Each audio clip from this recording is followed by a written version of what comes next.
এই ক্ষেত হলো বাড়ির সামনে, আর একটা ক্ষেত এই যে আমার। এটাতেও মাসাল্লাহ খুব সুন্দর ধান হয়েছে।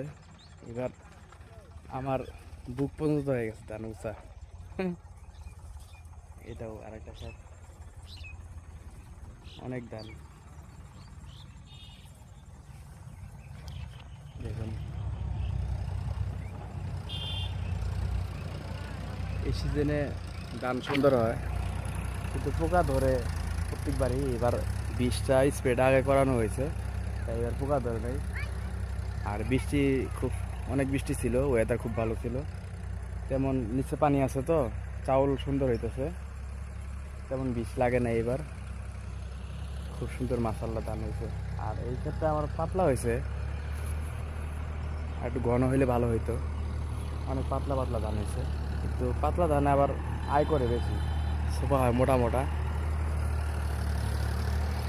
হ্যাঁ মাসাল্লাহ, অনেক সুন্দর ধান ক্ষেত।